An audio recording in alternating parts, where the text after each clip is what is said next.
prezados discentes do curso de Teologia do Centro Universitário Unifaciar.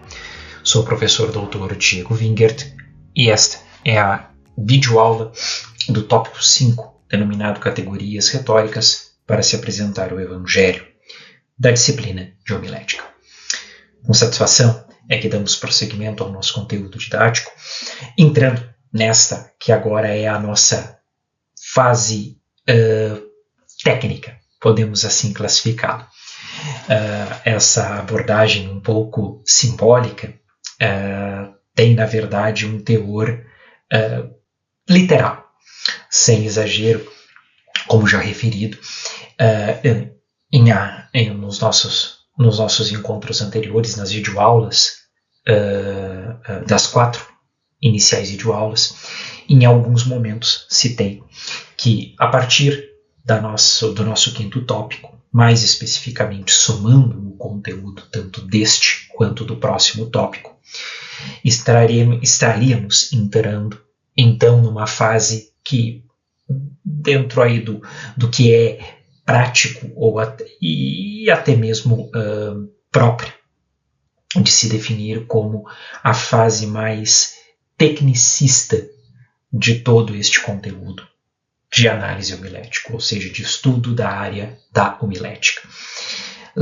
Rapidamente, fazendo apenas uma retrospectiva da nossa produção, iniciamos por uma análise monográfica da obra retórica de Aristóteles, analisando a retórica no seu âmbito clássico. Posteriormente, fizemos uma análise no tópico 2 da projeção que todo o processo retórico ganhou no decorrer dos anos até alcançar as viabilidades atuais que denotam a ciência comunicacional comumente descrita como oratória, indo então do tópico 3 em diante para a ênfase propriamente das ciências comunicacionais para o âmbito da teologia, onde no tópico 3 analisamos então o processo de conexão, ou como identificado o seminário, entre todo esse desenvolvimento das ciências comunicacionais com a homilética, mas de forma mais indicativa, sobre a ótica curricular desta disciplina, sobre o corpo conceitual que forma a estrutura pedagógica dessa disciplina, os elementos da oratórica clássica como sendo os de maior relevância para a formulação do desenvolvimento homilético, desde a sua antiguidade até o tempo atual.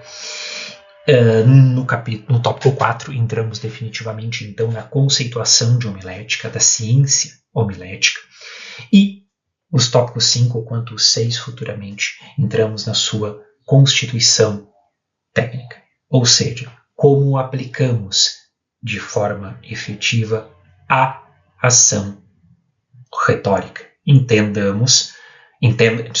Entenda-se como aplica-se os princípios comunicacionais a serem ativos deste plano que denominamos área homilética. E sim, de forma introdutória, temos que fazer então essa alusão ou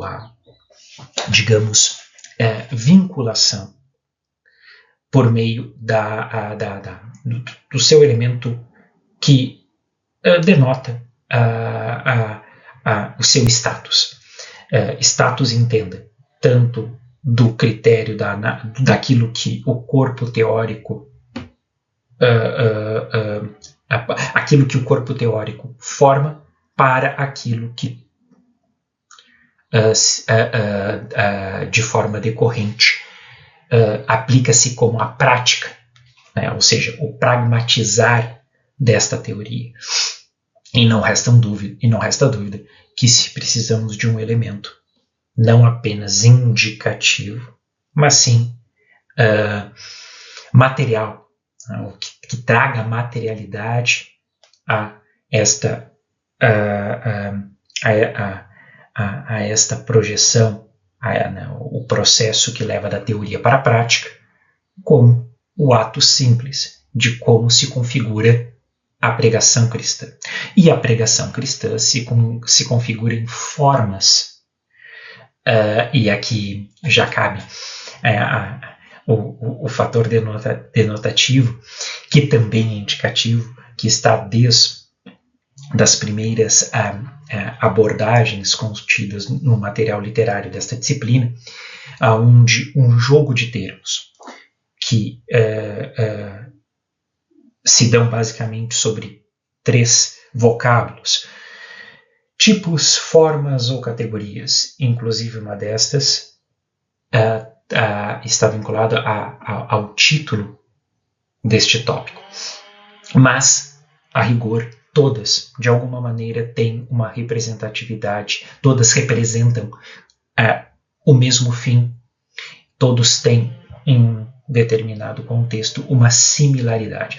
Por mais que sim, por mais que é possível de se fazer uma definição etimológica destas terminologias, e até mesmo uma diferenciação própria do que seria um caso, uma categoria, do que seria um tipo, do que seria uma forma. Entretanto, no nosso caso, não faremos este aprofundamento etimológico e, consequentemente, epistemológico dos termos.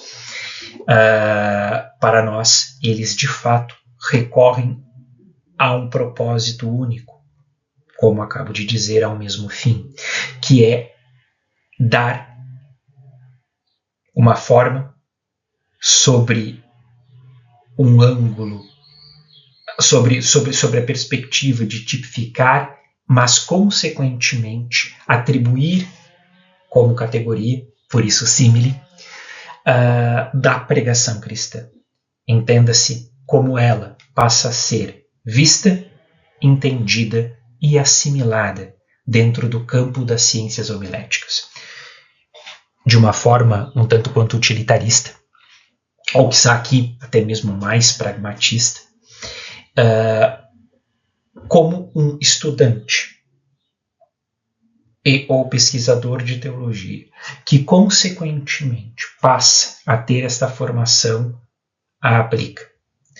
Então, como a pregação deste teólogo, este que foi habilitado pela área homilética na sua formação teológica, desenvolve os aspectos que desenvolve os tipos, as formas, as categorias que, sim, fazem com que a pregação cristã seja algo materializado e, consequentemente, identificado dentro de um determinado espaço eclesial diante da forma, do tipo e da categoria que a mensagem, por meio desta pregação, é apresentada.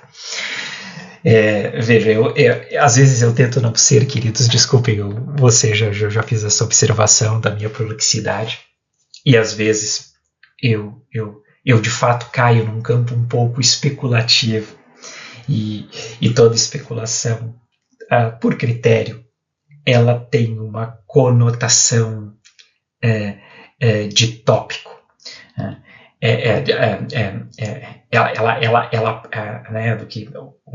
Ela procura um lugar comum para se estabelecer e, a partir disso, vincular as suas propriedades, o que lhe traz, por óbvio, identificação no critério de, por óbvio, pelo critério de identificá-la. Ela se identifica com o ambiente e, a partir de então, passa a ser concebida. Obviamente que o ambiente aqui é a derivação abstrativa daqueles que compõem o ambiente, ou seja, os seres humanos que estão ali recebendo esta mensagem e, por critério, sendo expostos à sua metodologia. E é claro, um fato antes de darmos prosseguimento, e nesta página inicial você pode perceber, obviamente, já ter uma percepção ajustável, poderíamos dizer assim, do criticismo que se visa aqui apresentar. E é sobre este que eu preciso de uma rápida observação para darmos já prosseguimento à nossa estrutura didática. Mas é óbvio, prezados estudantes de teologia, que quando nós entramos no campo, neste vasto e ora complexo campo da especulação, necessariamente todo plano que requeira um caráter técnico, como o derivativo do termo já indica, passa a trabalhar com minúcias. Minúcias indicam variações analíticas, e variações analíticas necessariamente estão condicionadas a esquemas complexos. Normalmente, sínteses indicam posições simplistas. Simplista, entenda, não é um ato pejorativo, não é uma definição pejorativa, mas de algo que parte do simples, e não necessariamente também a variação, digamos, ordinária entre simples e composto, mas sim mais casuística, artificial, no sentido de concepção entre simples e complexo. Sim, aqui eu estou num jogo um pouco filosófico desses termos, mas por critério que nós precisamos entender é que quando fazemos essas análises técnicas, e isto já é uma observação que vale não apenas para esta nossa videoaula, mas também para a exposição da próxima videoaula do conteúdo que se seguirá a este, o do tópico 6, que aliás, não estou fazendo esta definição, mas você, após analisá-los, talvez entenda que ele ainda é mais analítico, entenda-se tecnicista do que o primeiro, ou seja, do que o do tópico 5. Então, quando se entra nesta seara de trabalhos, necessariamente se implica as chamadas colocações. Deixa eu achar aqui um termo viável. Me veio à mente, mas eu vou evitá-lo. Deixa eu colocá-lo de uma forma um pouco mais concreta. Formulações ordinárias.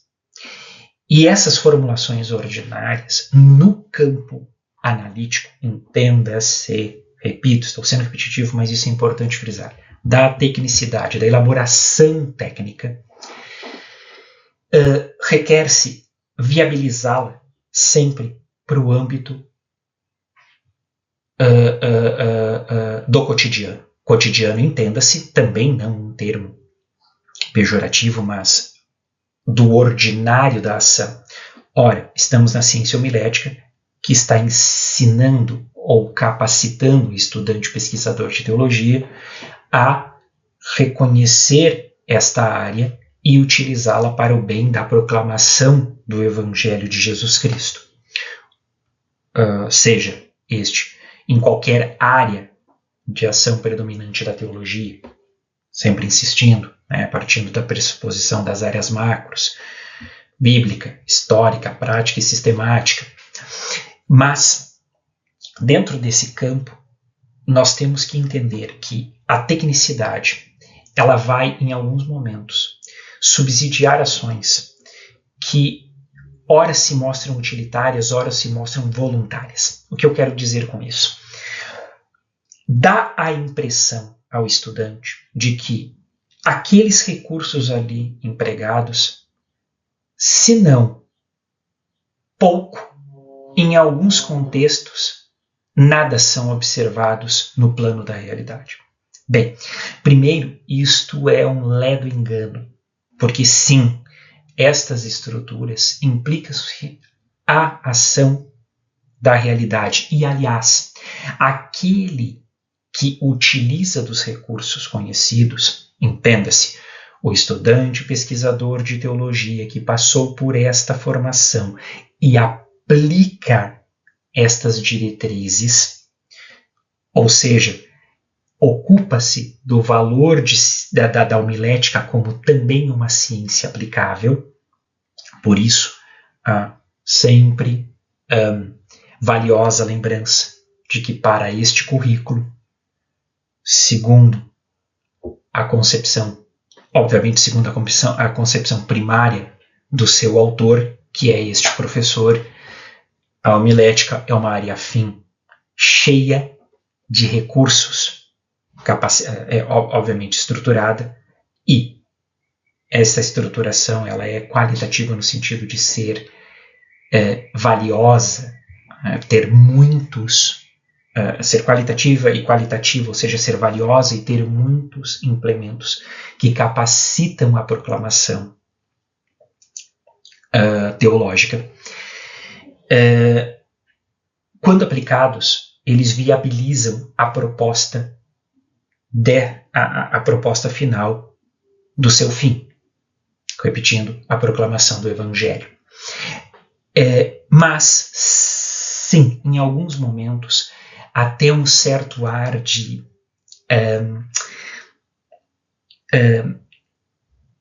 poderíamos dizer introspecção, talvez isso seja um eufemismo para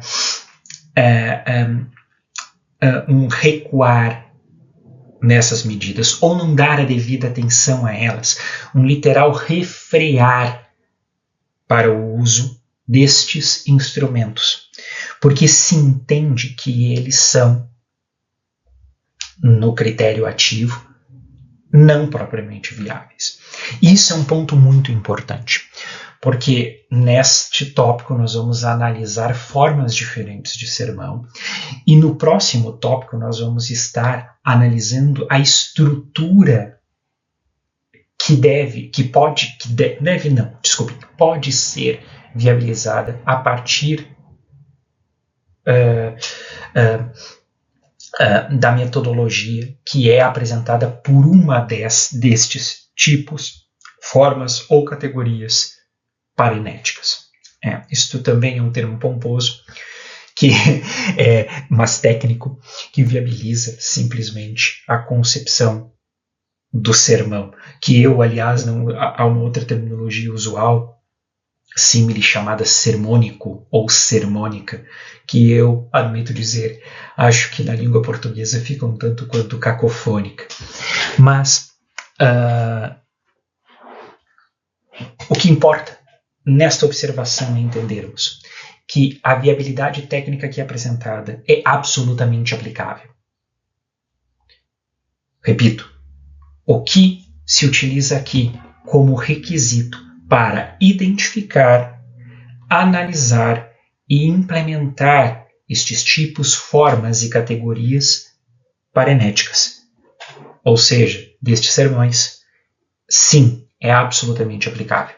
E esta mesma observação vale para constituir todo o conteúdo seguinte, o do tópico 6, a qual iremos abordar, então, o desenvolvimento destes tipos, destas formas e destas categorias de sermão.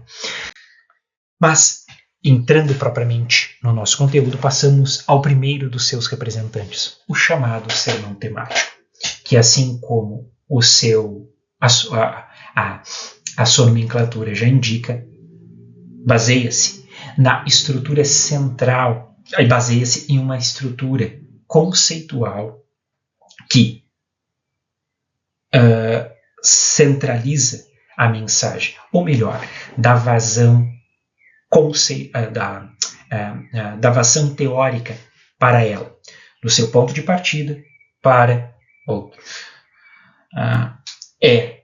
Há um outro ponto, desculpem, aqui isso é importante porque está também referido dentro da análise do próprio material literário.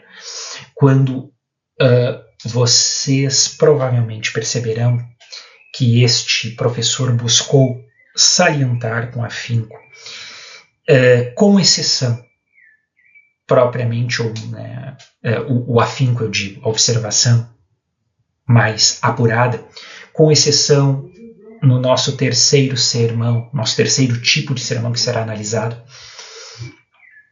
que é o expositivo. Com exceção dele, todos os demais, procurei sempre fazer uma rigorosa identificação que traga a abertura de que um sermão, ele propriamente não tem por critério a exigência de ser bíblico.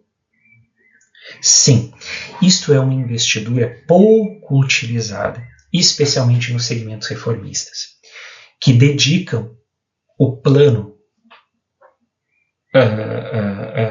da homilia, da prédica, da ministração, do sermão, como preferirem indicar, né, genericamente a pregação, sempre baseados numa análise bíblica, ou seja, abre-se a Escritura ou se tem a Escritura como base.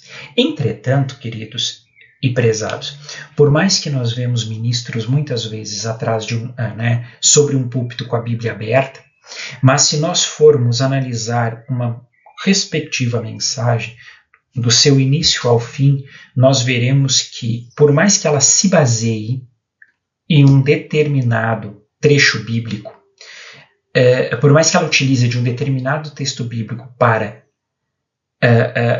no seu desenvolvimento, se analisarmos criticamente a mensagem, veremos que muitas, na verdade, o utilizam como fomento e não necessariamente como base. Porque o que está em muitos aspectos sendo proposto é uma teoria bíblica, é uma teoria sistemática, em algum momento até mesmo uma análise da história do desenvolvimento, seja da teologia ou da igreja.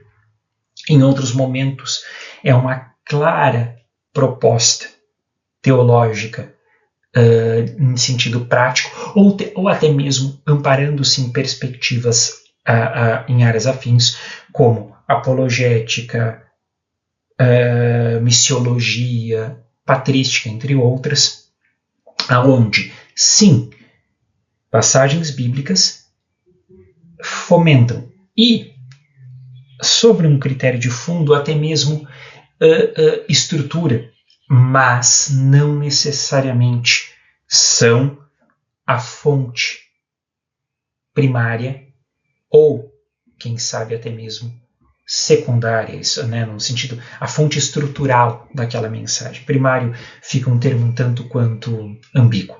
Então, usemos estrutural, a sua fonte estrutural, ou talvez mater, se preferir.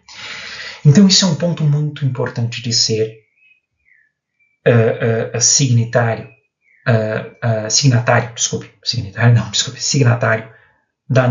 de todo o nosso embasamento técnico. Por mais que sim, muitos sermões tenham como a sua base estrutural a Bíblia Sagrada, e sim, tipos, formas e categorias de sermão acabam se estruturando a partir do texto bíblico e se concentram significativamente, não o extrapolando, não saindo do relato da revelação. Em outros aspectos, em outros casos, não o é. E isto muda o aspecto da viabilidade, sim, do sermão. Então sim, o sermão é ora bíblico, ora teológico, e não necessariamente, o que não o faz ser necessariamente algo de matriz da teologia bíblica.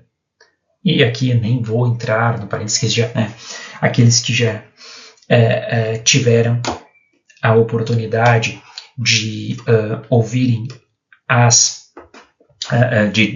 de acompanharem a minha produção junto a disciplinas da teologia bíblica neste curso, sabem que eu faço apropriações bem consideráveis a respeito da diferenciação da teologia bíblica para outras áreas, especialmente para com a teologia sistemática.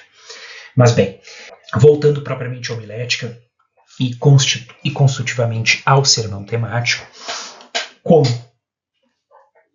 já referido e repetindo, é a forma de se pregar que parte de um tema central. Este tema central, ele é interessante, esse fator é interessante. Imaginemos, fiquemos com o caso da teologia bíblica. Bem, um tema central pode ser fé, um tema central pode ser esperança, um tema central pode ser amor, para usar das 3 virtudes teologais clássicas. O uso da primeira pessoa aqui é inadequado. Temos uma variedade singular dentro do corpo bíblico, do cânon sagrado, para fomentar uma ministração que se ampare, por exemplo, nestes temas, assim como temos no âmbito teológico diversas fontes para centralizar um tema. Porque, por exemplo, um determinado pregador pode estruturar o seu sermão sobre os fundamentos da teologia histórica para, por exemplo, ofertar em um determinado dia especial. Imaginemos um culto um culto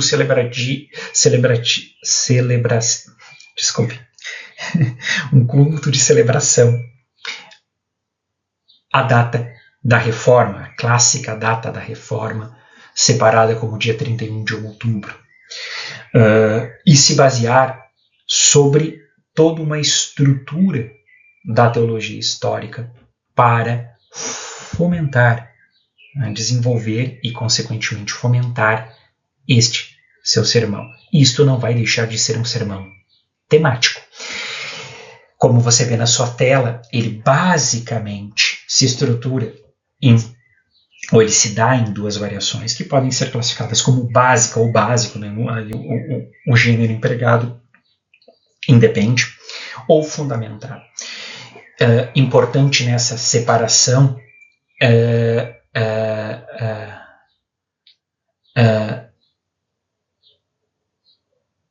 que numa variação e na outra, o que de forma básica ocorre é a questão da profundidade que vai se dar àquilo que se está abordando. Um determinado texto, entenda-se que texto aqui implica, insisto, seja num registro bíblico, seja num registro teológico correlato, que fomente aquilo que está sendo aplicado ao texto. Pode-se partir do texto de forma referencial ou pode-se partir do tema e se ir ao texto. Diga-se de passagem, estas variações muitas vezes, entenda, voltando à exemplificação, à observação ainda introdutória, esse tipo de abordagem nem sempre fica explícita. E é justamente nessa complexidade que algumas falácias incorrem, como alguém neste exato momento pode pensar. Bem, o texto subordinar-se, né, o texto, quando então explorado, ele vai estar sempre subordinado ao tema, mas, consequentemente, isso não seria o mesmo que partir do texto e desenvolver o tema em perspectiva distinta, não seria o mesmo? Não exatamente. Mas, claro que, no uso e aplicação desta técnica, em alguns momentos, estes detalhes eles se tornam correlatos. Inclusive, em alguns momentos, até mesmo se confundem. E é aqui que nós temos que ter a concepção daquilo que identifica ou orienta estas práticas. Não só no sermão temático, como você observa agora na sua tela, mas como também nos outros 4 exemplos seguintes, nós vamos analisar vantagens e limitações. Aqui, expostas de forma sintética, no seu material literário, elas estão de forma mais analítica, são observadas por critério, inclusive em formatos distintos. Tá? Isso você vai se deparar no 6º item, que formula, então, o material literário, está lá. Você vai encontrar, não se deparar, desculpe, você vai encontrar, mas é nessa vazão de se partir de um tema e de se recolocar nele a perspectiva do sermão, que você tem como vantagem a flexibilidade. Obviamente é uma ministração mais fluida. Detalhe importante, e isso até é um assunto mais relacionado ao nosso próximo tópico, mas existem ainda segmentos eclesiais que promovem, no sentido de encorajar o uso de ministrações por escrito. Ou seja, o pregador, no decorrer da sua preparação, de fato, cria um esboço que ora pode ser mais dissertativo, ora mais temático, pode ser, a estrutura dele pode, de fato, apresentar tópicos, ou pode literalmente apresentar praticamente que uma escrita, digamos assim, linear. Não confunda linear, aqui o linear com o discursivo, tá? Desculpe, linear com cursiva. São questões da gramática diferente. Não é disso que nós estamos propriamente falando. Mas linear no sentido de orações mais complexas, ou seja, frases inteiras, pontuadas, na qual então o pregador opta por assim usar, porque viabiliza uma melhor aplicação por meio deste recurso. Mas isso nós vamos ver, esses detalhes nós vamos deixar para frente para o nosso próximo tópico. Mas sim, o sermão temático traz flexibilidade, inclusive para que o pregador consiga, inclusive, sair, digamos assim, do roteiro, abrir parênteses em meio à sua análise, né, ou ao desenvolvimento do seu sermão. E isso, inevitavelmente, traz outro benefício, que é a aplicabilidade, que aqui está identificada genericamente como pastoral.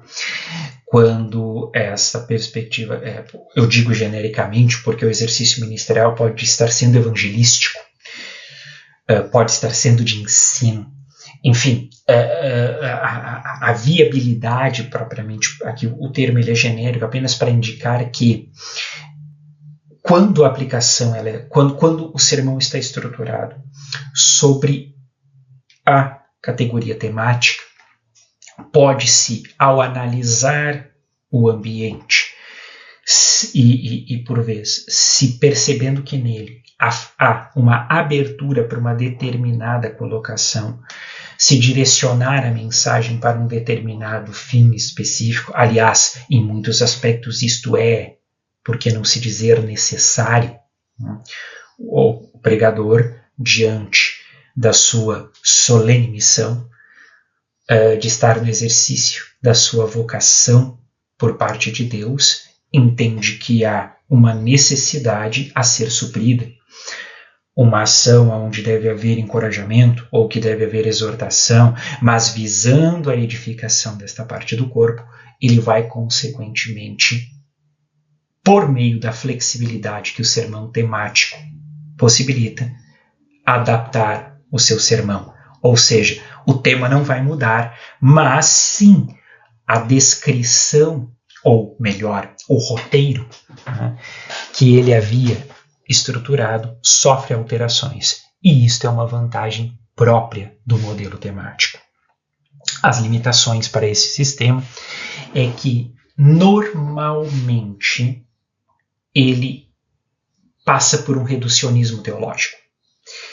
E também, infelizmente, ele acaba se abrindo para pretextos retóricos.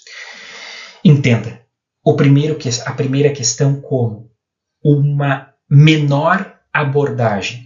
Vejam, aqui nós temos que tomar cuidado com algumas variações, e eu vou fazer uma observação também já de sentido mais lato, que depois adapta-se em perspectiva estrita aos demais modelos, né, os demais tipos de sermão aqui apresentados.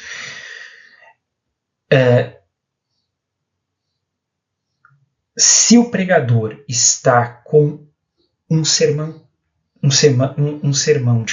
de categoria temática consigo, e ele começa a se aprofundar teologicamente em uma passagem, e logo isso ocupou 20 minutos do seu sermão, com todo o respeito, ele deixou a categoria predominante e passou a outra.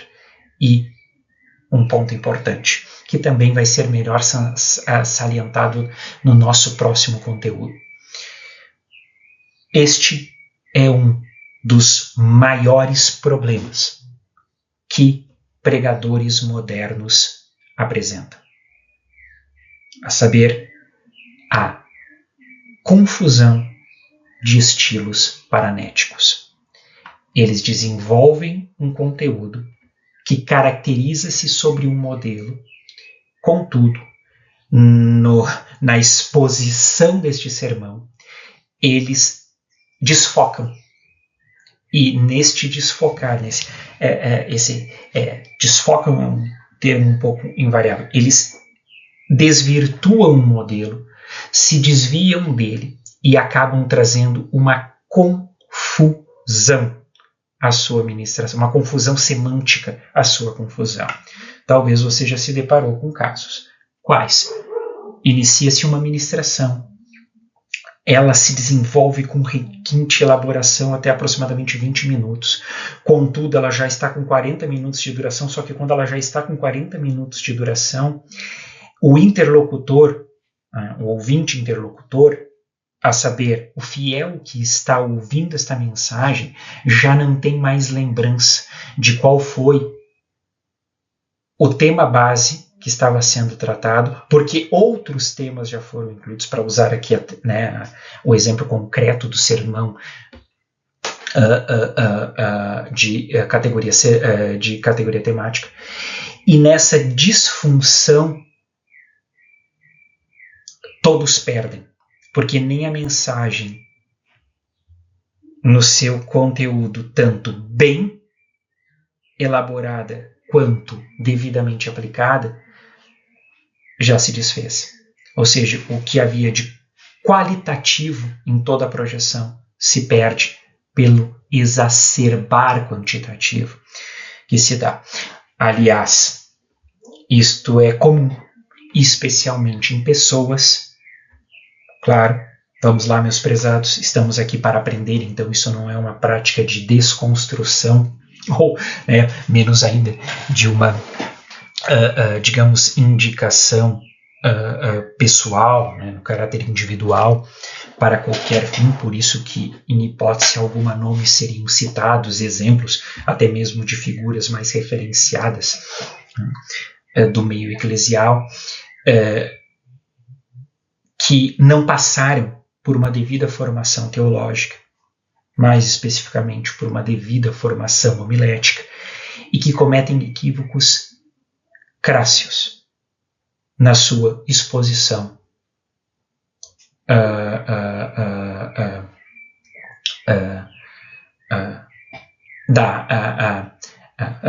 na sua pregação, seja ela bíblica ou teológica. Então, isso é muito importante, entendermos estas variações. Voltando ao exemplo concreto, ao ponto concreto da limitação, então o sermão temático ele sofre com o reducionismo teológico. Porque, necessariamente, eu não consigo fazer um aprofundamento teológico próprio, de ênfase.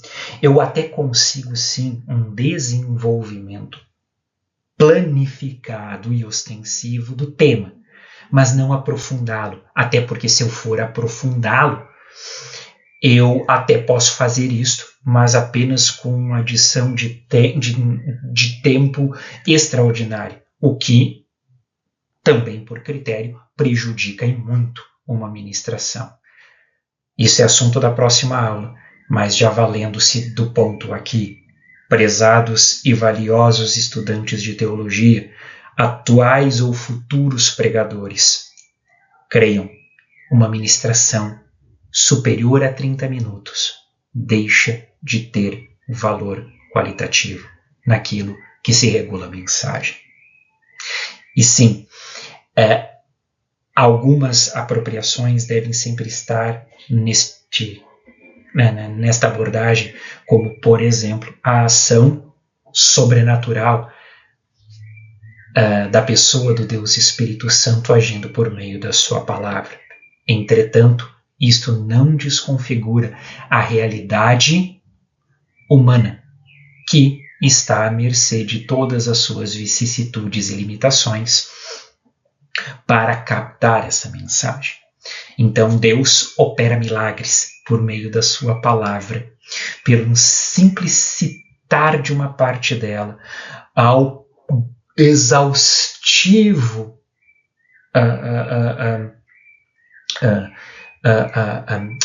a uma exaustiva apresentação de um livro bíblico, por exemplo. Seja o citar de uma perícope, seja o ensinar de todo um livro. Sim, Deus está agindo sobre a sua palavra em todo o tempo. E vamos falar melhor sobre isso no nosso próximo tópico. Mas entendamos que há recursos, que as limitações humanas necessitam ser respeitadas para que o fim objetivo, por critério dos parâmetros homiléticos, alcance êxito. E por fim aqui o pretexto retórico. O pretexto retórico, queridos, é uma das artimanhas mais perigosas que a natureza humana decaída ora suscita ou ressuscita, né? Se entendermos que, segundo a revelação bíblica de que pelo santo batismo nas águas, o velho homem, a natureza adâmica, foi sepultada. Mas o pretexto retórico nada mais é do que por meio de um tema central, algo que está fora ou do plano bíblico ou do plano teológico, seja implementado. E acreditem, há muitas invariações infelizes desta parte. Não ficarei aqui usando de exemplificações, mas eu creio que você que está agora aqui sendo instruído é capaz de ter na sua lembrança momentos a qual determinado tema está sendo abordado e assuntos periféricos que não contribuem diretamente para a edificação do corpo local que está recebendo aquela mensagem são apresentados. E isto, infelizmente, só desconfigura o pressuposto valioso e significativo que a mensagem tem em si, e que todo o tema pode amparar se devidamente balizado, seja por meio da escritura, seja por meio de um bom conteúdo teológico. O próximo tipo de sermão é o chamado textual, contextual. Ali este professor optou pelo hífen, por mais que no nosso material literário, em alguns momentos, também está separado pela conjunção e. Então, textual e contextual, ou textual hífen contextual, que no final pressupõe ou organiza basicamente a ministração por meio de uma perícope, de um verso ou de um parágrafo. O uso do verso aqui está elaborado porque, sim, nós mesmos vamos nos identificar em passagens bíblicas com versículos, né, que no desenvolvimento organizacional da Idade Média foram separados em porções significativas. Né? Fiquemos com um exemplo concreto, como é o caso, por exemplo, de um célebre e conhecidíssimo versículo, João 3,16. E Deus amou o mundo de tal maneira que deu seu Filho unigênito para que todo aquele que nele crer não pereça, mas tenha vida eterna.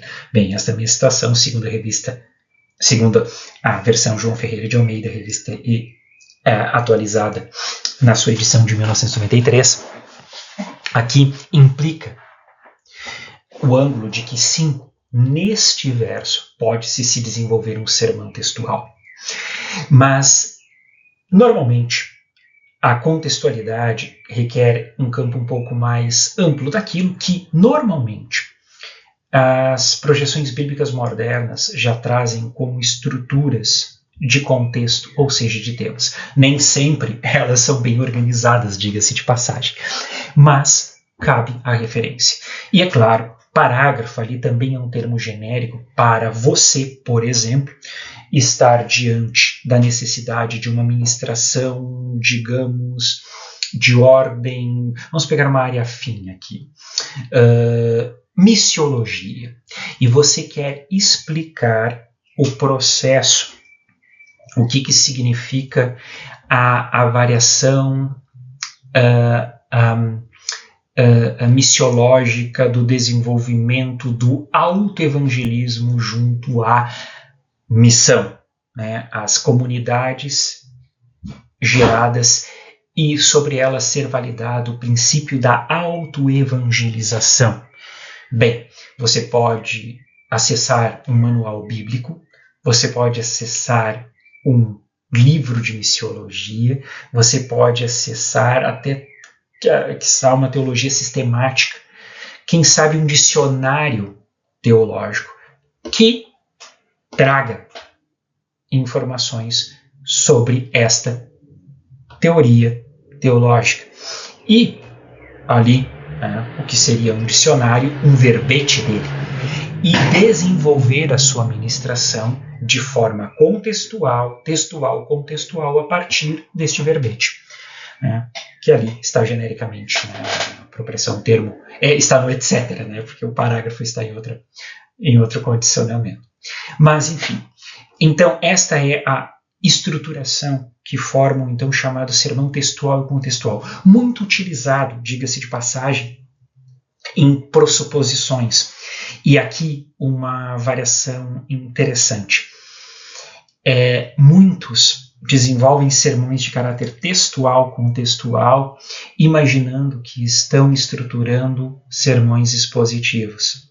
Nós logo vamos ver as diferenciações, mas o que pode-se condicionar é que o sermão textual ele vai ser um híbrido entre o temático e o expositivo, aonde nem o tema será a centralidade, nem o aprofundamento do texto, mas uma correlação destes fatores.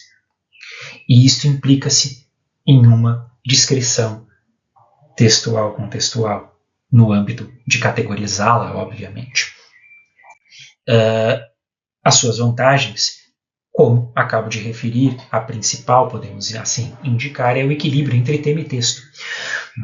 E justamente nesse equilíbrio surge uma razoabilidade à fonte utilizada. Ou seja, nem supomos que estejamos com o texto da Escritura, fiquemos com o pressuposto canônico que ele dá mais critério ao que agora eu procuro lhe apresentar. No sentido de despertar a sua atenção. Normalmente, você não irá negligenciar a fonte bíblica, ou seja, ela não será todo o conteúdo que envolve a estrutura histórica,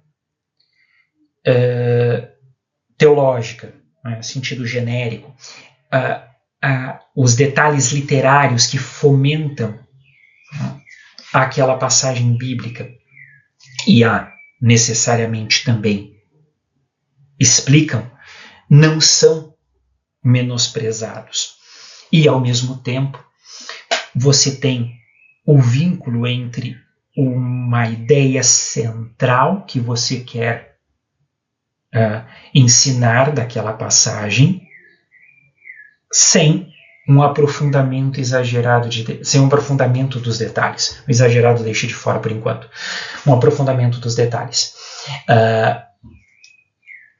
Uma estrutura de sermão textual-contextual muito utilizada, de forma até mesmo involuntária, porque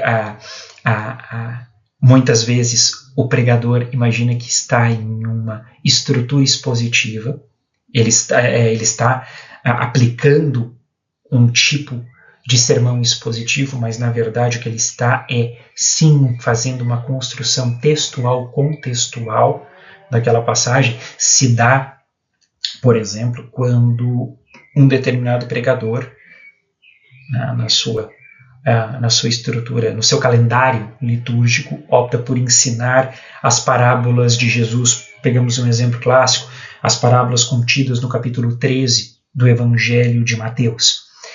E ele decide fazer uma sequência de ministrações em dias sequenciais, não necessariamente um dia após outro.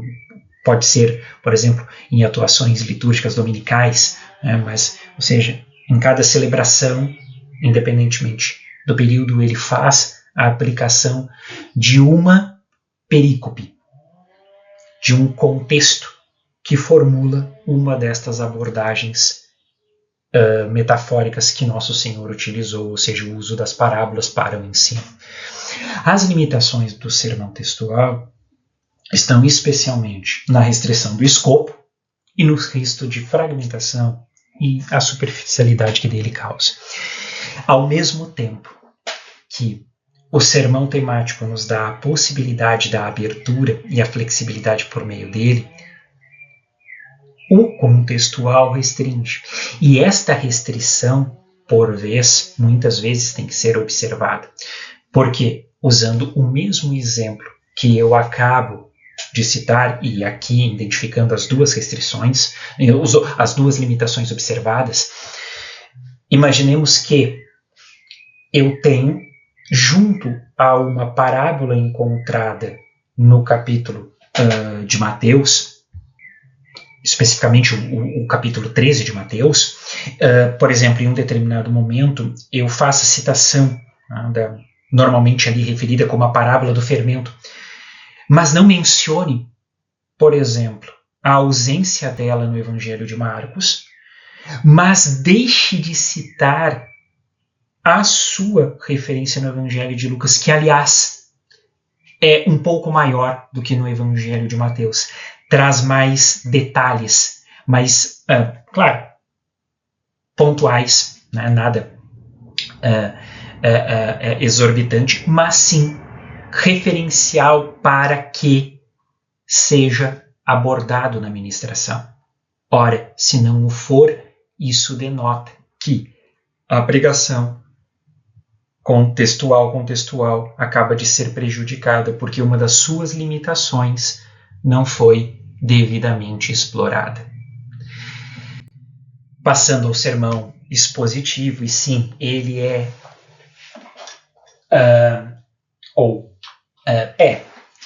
a categoria que pode ser descrita como a menina dos olhos de ouro. Sem dúvida nenhuma, ele é o modelo mais requisitado, utilizado, e isso se dá por óbvio porque ele é o mais adequado para a pregação escriturística. Mais adequado no sentido qual? De que, diante de um tempo viável, de uma viabilidade de tempo, por meio de uma separação estrutural muito similar à do textual-contextual, se aplique a valorização de detalhes técnicos específicos. Detalhe importante, note na sua tela que aqui já cabe a variação de capítulo e já cabe a variação até de livro. Claro, porque na Escritura Sagrada nós temos livros de tamanho diminuto. No Antigo Testamento, por exemplo, temos livros, por exemplo, como o de Obadias, como o de Naum, como o de Habacuc, como o de Ageu. No Novo Testamento, temos os célebres casos da Epístola de Paulo a Filemon e as epístolas joaninas, e a segunda e terceira epístolas joaninas, como também a própria epístola de Judas, que convencionalmente foram estruturadas em uma única grande seção, né, que chamamos de capítulo comumente. Então, esse detalhe, ele é, sim, próprio de ser analisado, porque um livro destes, de forma integral, pode ser o objeto de uma pregação. Por mais que aqui, volto à lembrança anterior, da questão qualitativa do tempo. Por mais que estejamos com o intuito de analisar, por exemplo, um livro como é o caso da segunda epístola de João, mesmo ele sendo um escrito diminuto comparado aos demais, assim mesmo, ocupar todo um período de sermão para explicá-lo, talvez seja demasiado. Talvez é um eufemismo da minha parte. Sejamos sinceros que o é. Mas a estrutura metodológica deste considerável estilo se divide nestas 3 partes que você pode, ali de forma clara, analisar. E o que mais importa é que esta etapa, aquelas supostas etapas, supostas porque, vamos lá, novamente, na tecnicidade, um ou outro destes pontos pode faltar. Isso não necessariamente compromete o todo, mesmo que a observação destes critérios normalmente leva a uma melhor aplicação do método, ao desenvolvimento do tipo, da forma, da categoria paranética utilizada. Mas eu gostaria apenas de me apegar uma rápida abordagem a respeito daquilo que está identificado como a parte analítica do texto, aonde os critérios da literalidade, da historicidade e da teologia como um todo são expressados no sermão. E é isso que implica a concepção do sermão expositivo. E, necessariamente, já leva para a constituição positiva e negativa dessa categoria. Porque, por óbvio, qual é a vantagem desta possibilidade, dessa grande possibilidade analítica, desta variação significativa? Bem, primeiro, é uma fidelização ao cânon sagrado, ao próprio texto escriturístico, que vai ser observado e apresentado dentro do esperado, obviamente, de uma forma reverente e profunda, segundo o texto apresenta. Claro, não estamos aqui entrando na variação hermenêutica e exegética que pode estar corrompida e necessariamente o texto sagrado ser ensinado de forma profana. Mas, não levando em consideração essa possibilidade negativa, e entendendo que você, estudante de teologia, já está ou se está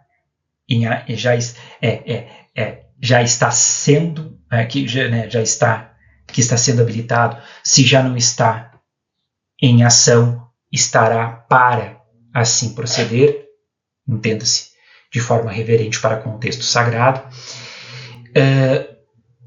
Leva também a perspectiva educacional, entenda-se, aquele que é amplamente exposto a esta categoria paranética. Esse tipo de sermão o faz consideravelmente crescer no conhecimento bíblico. E, entenda-se, teológico. Eu posso dizer para os prezados irmãos que talvez, e isso não me entendam, não é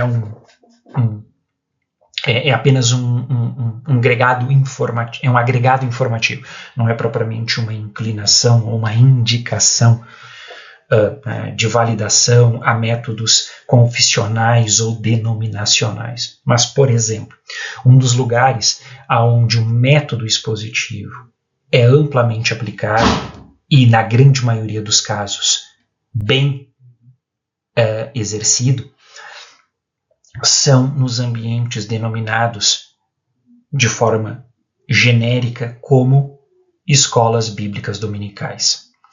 Sim, escolas bíblicas, eu estou propriamente me condicionando ao formato de um pregador, né?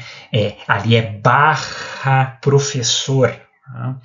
Ele, sobre o âmbito descritivo do ambiente eclesial, porque normalmente ele está atrás de um púlpito e não da frente de um quadro, vai apresentar num sentido um critério pedagógico, literalmente um ensino, que a metodologia do sermão expositivo possibilita. Por óbvio, como qualquer exposição, como qualquer metodologia humana, esta consigo traz também o seu ônus. E talvez os dois a serem observados, e um deles em especial referendado, é que se exige tanto uma qualificação teológica, há uma exigência elevada por parte de preparação teológica por parte deste pregador que desejar utilizar esta forma. E segundo, ele pode se tornar extremamente mal. Deixa eu trocar essa colocação. Ele pode não ser assimilado pelo público ouvinte, interlocutor, a saber, o corpo de fiéis que está no seu ambiente eclesial recebendo o ensino, a pregação, por meio do tipo expositivo. E este talvez é o ponto emblemático. O primeiro, inclusive, há uma variação. Vou usar de um contexto. Aqui agora eu serei voluntarista. Preste atenção. Mas a falta de preparo teológico em ordem transforma uma tentativa de sermão expositivo em uma tentativa de se apresentar um sermão expositivo em uma literal apresentação de um sermão textual contextual. Talvez a profundidade teológica não seja alcançada, mas muitas vezes a temática de um determinado contexto, da perícope utilizada, consegue-se ser transmitida. Entretanto, a segunda parte, não necessariamente. Por quê? Um determinado exagero em ações, em terminologias teológicas, utilização de academicismos, implementos de métodos, variações, como, por exemplo, cronologias, tipificações de caráter técnico, como, por exemplo, em um determinado momento, numa espécie de aplicação, o pregador diz: este é um uso hiperbólico do texto, prezados irmãos. Na realidade eclesial, não apenas no âmbito da nossa nação, mas também daquilo que vai além das fronteiras da abençoada República Federativa do Brasil, concretamente, muitos não sabem o que é uma hipérbole.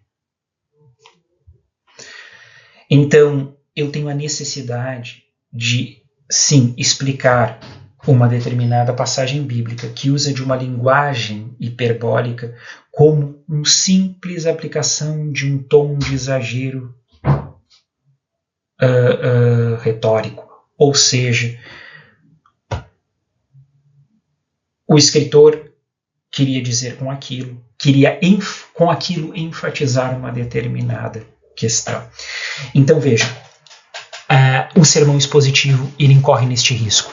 O aprofundamento teológico de uma determinada passagem bíblica pode, sim, levar à incompreensão deste ensino para a maioria, para a amplitude, a maioria, no sentido da amplitude do grupo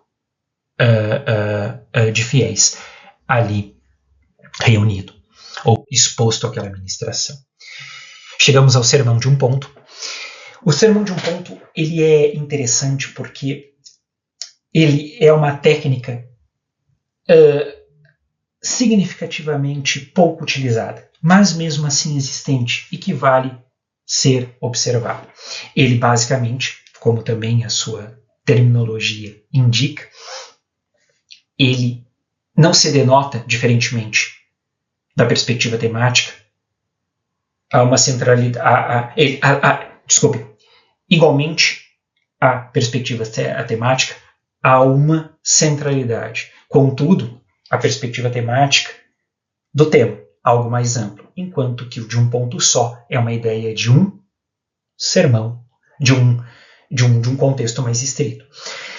É interessante nesta avaliação, porque sim, eu posso decidir, pegando o exemplo, né, das ações, das virtudes teologais que eu usei referencialmente no início, inclusive este exemplo segue também no material literário, eu posso utilizar como tópico central, único e central para a minha mensagem, a seguinte ênfase: Deus é bom e a sua misericórdia dura para sempre. Abrir, por exemplo, o Salmo de número 136 e dentro daquele contexto temático apresentar variações que enfatizam ali exaustivamente esta realidade teológica. Obviamente isso tem vantagens. A clareza do tema, a memorização do tema. Ora, todos o entendem.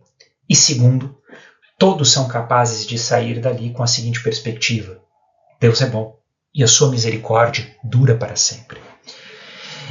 E outro talvez, outro ponto que é indiscutivelmente valioso é que, a partir da clareza e memorização deste tópico, eu ainda consigo, provavelmente, fazê-lo penetrar em qualquer local e em qualquer tempo.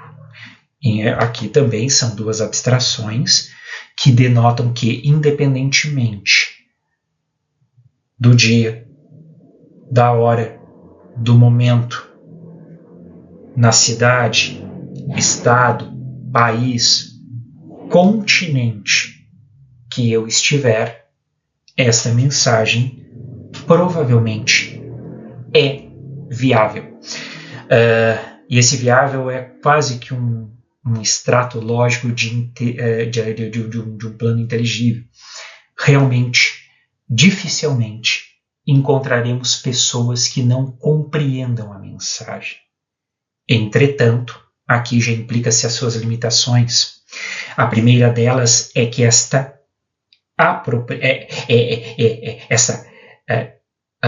universalidade, ela normalmente incorre no risco da simplificação, porque independentemente deste local e tempo, da viabilidade da mensagem e da fácil lembrança dela, assimilá-la é outra proposta. Por quê? Porque eu estou diante de dentro da grande possibilidade de variação de ouvintes, interlocutores para a pregação, eu tenho indiscutivelmente resistências significativas à ideia de que há um ser que em todo o tempo é bom, pela simples concepção, dentro do plano sensível, de que eu deslumbro na realidade que me cerca, que nenhum ser em todo o tempo é bom. E esta perspectiva gera o que ali está condicionado como monotonia e distração. Então, aquilo que é tão abrangente, ora, pode, pelo seu tamanho e simplicidade, perder-se. E aí entra, então, o aspecto da monotonia e da distração. Entenda-se, essa monotonia talvez é um eufemismo para resistência, certo? Mas, de qualquer maneira, são os riscos que este sermão de um ponto só requer.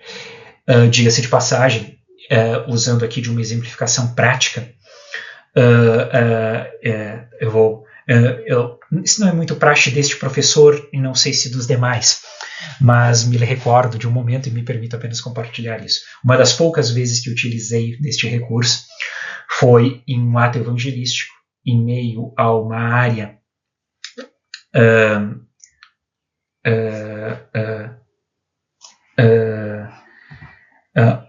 assim, com uma certa, eu poderia dizer para vocês, uma área afastada da zona urbana do município onde eu resido.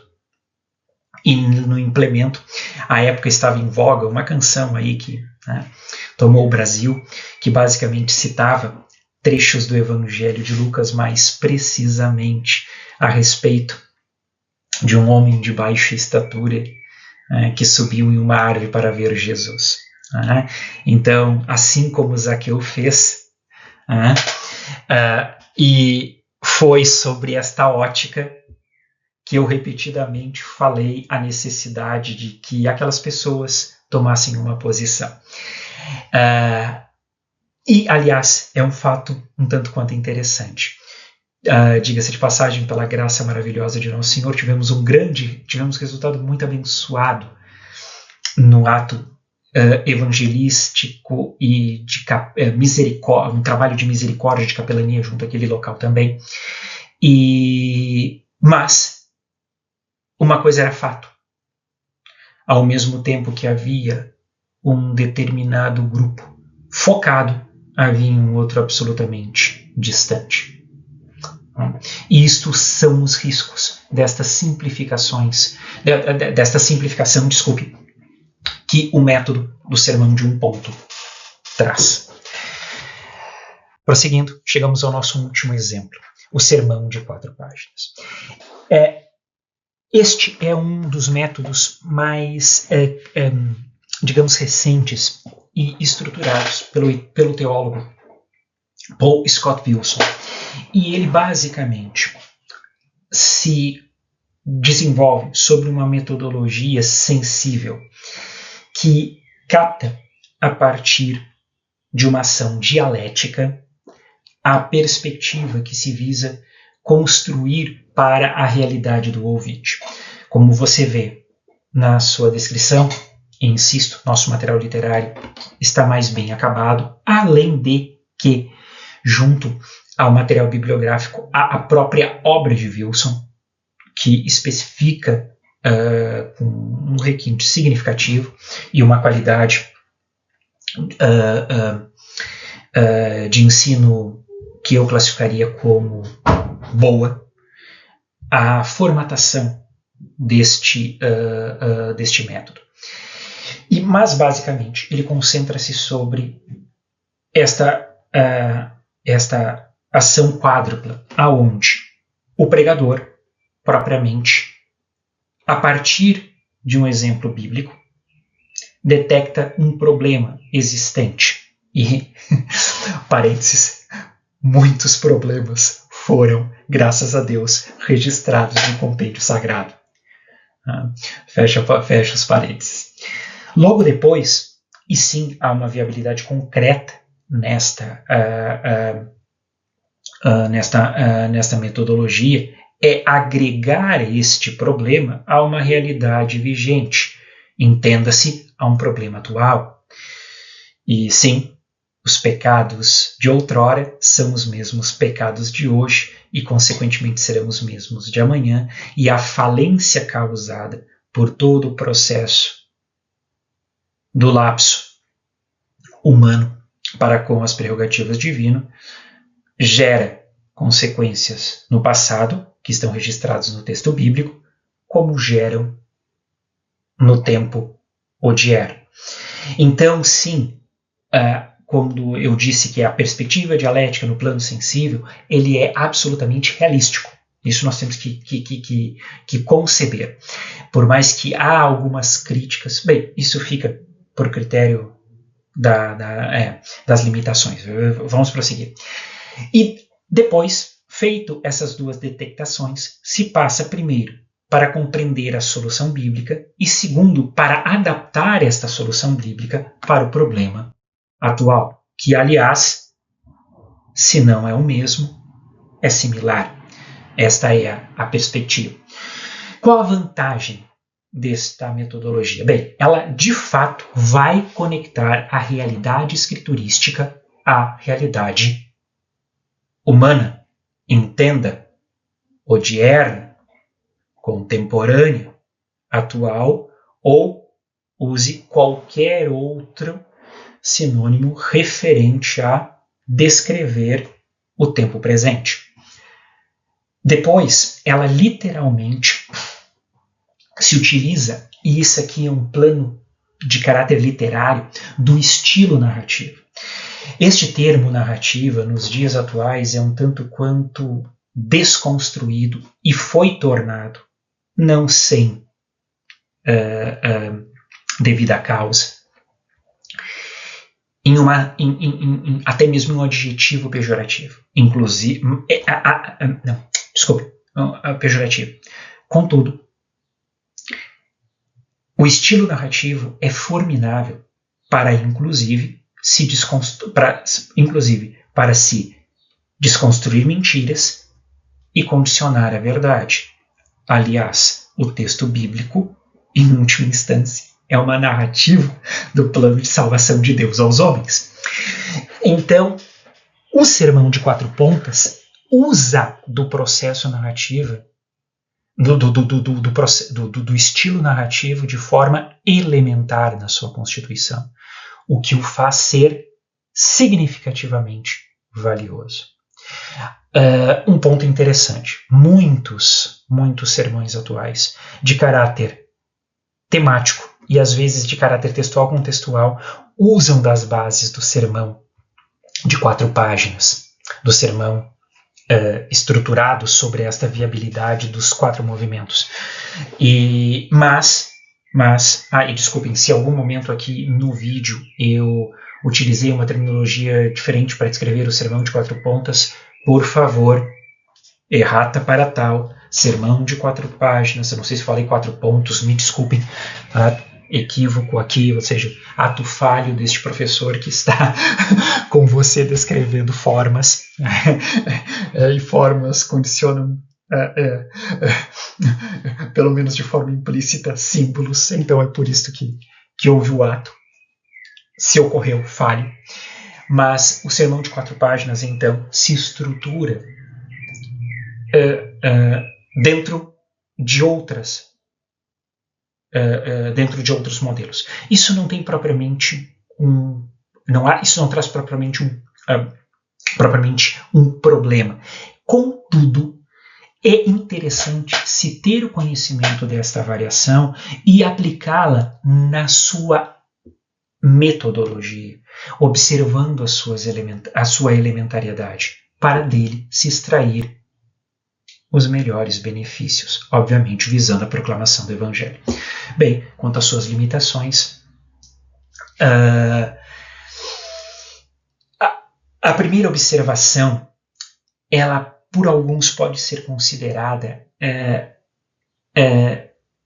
exagerada, mas acreditem, sim, há necessidade de um desdobramento homilético para que não haja uma confusão dos estágios e para que eles fiquem claros e propriamente e bem atribuídos para que se haja a devida consequência, que obviamente se requer sempre a melhor por meio da mensagem transmitida.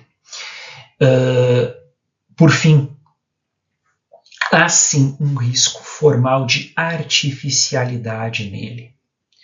E aqui entra o ponto que eu iria citar anteriormente, mas disse, não, fica para a nossa limitação, bem, ele é aqui.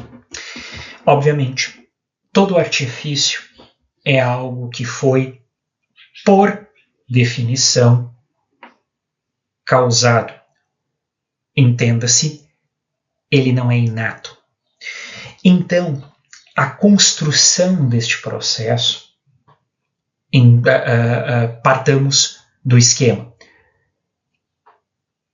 Selecionar um problema bíblico, vinculá-lo a um problema atual, extrair a solução bíblica, apresentar a solução bíblica para o problema bíblico e, consequentemente disto, extrair uma solução para o problema odierno, pode sim cair em uma artificialidade. O primeiro caso, e talvez o mais significativo, já seja a conexão entre os dois primeiros pontos. Por isso que eu acabo de citar a exposição de um contexto que, se não idêntico, concretiza-se por similaridade. E, sim, nós temos dois problemas com a narrativa bíblica. Ora, nós a romantizamos exaustivamente e, por exemplo, não vemos em textos conturbados do apóstolo Paulo, por exemplo, como é o caso onde ele registra a sua literal ira quanto o fato que estava ocorrendo em meio à igreja na cidade de Corinto, que está registrado no primeiro escrito, especificado no capítulo 5, onde um caso de incesto estava acontecendo. E, em determinado momento, não conseguimos compreender a profundidade, no sentido da severidade que se deve àquele caso, o quanto ele estava definitivamente contrariado com aquilo, certo? Como também, em alguns momentos, não damos a devida ênfase ao caso, por exemplo, registrado no capítulo 10 do segundo registro de Coríntios, para ficar com a igreja corinta, que estava um tanto quanto, que foi, sim, uma parte do corpo de Cristo, um tanto quanto conturbada na antiguidade. E no capítulo 10, onde ele faz literalmente uma defesa da sua posição apostólica, na qual ele demonstra também uma insatisfação vibrante para com o posicionamento de alguns irmãos. Sem contar outras concepções que ilustramos de forma massivamente fictícia. Peguemos um exemplo concreto, o aprisionamento de José no Egito. Uma vez ele, tendo sido aprisionado, injustamente aprisionado, mas todo este processo se dá ou se deve dentro de uma má organização de fatores. Então vejam, se eu pegar um destes eventos em potencial, especificamente o evento do aprisionamento de José, contido, registrado no capítulo 40 do livro de Gênesis, e de alguma maneira, de fato, transformá-lo em uma projeção fictícia para a realidade, eu de fato perco a vazão existencial destes textos.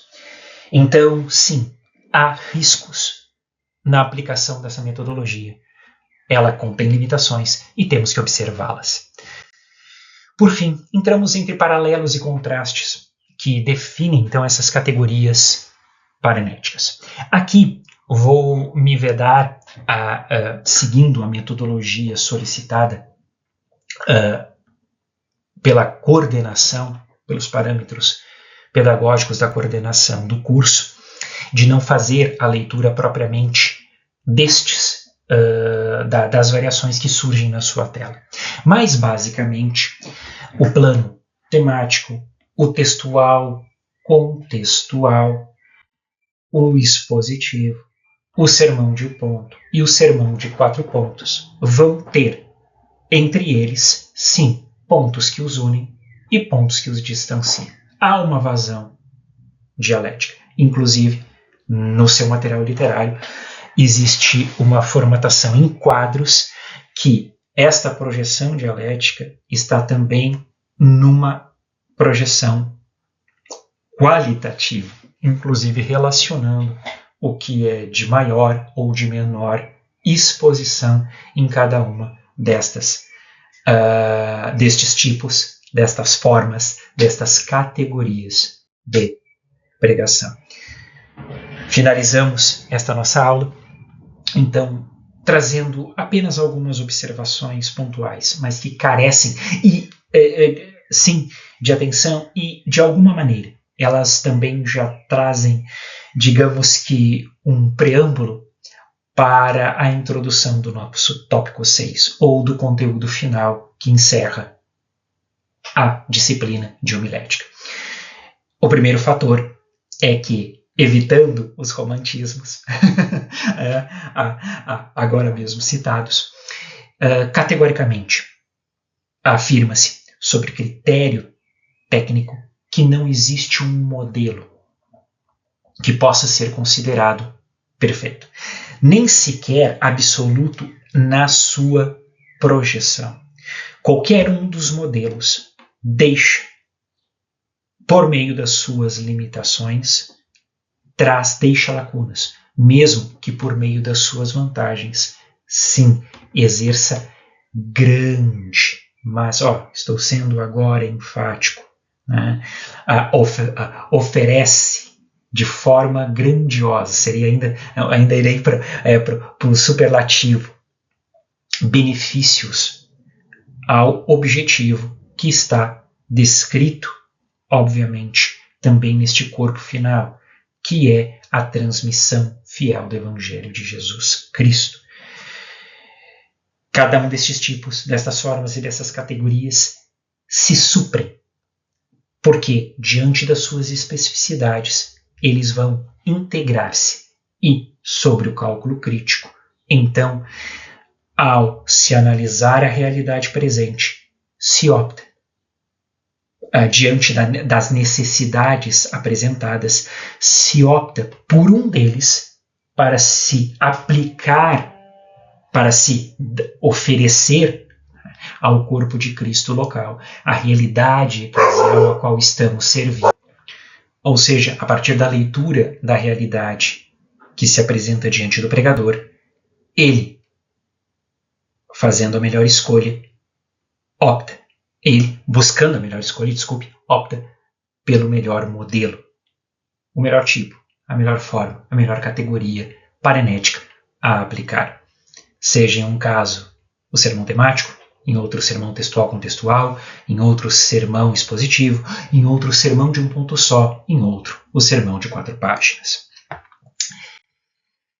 Na sua tela, o resumo deste conteúdo, a qual você pode pausar o vídeo e lê-lo com cuidado. E por fim, encerramos o nosso conteúdo por meio das referências bibliográficas que formam este material didático. Foi um prazer imenso estarmos juntos em mais esta videoaula e daremos prosseguimento ao mesmo diante do nosso conteúdo do tópico 6, aonde abordaremos a parte final que faz com que a área homilética seja referencial para o estudo teológico. Que Deus abençoe a todos, em nome de Jesus Cristo.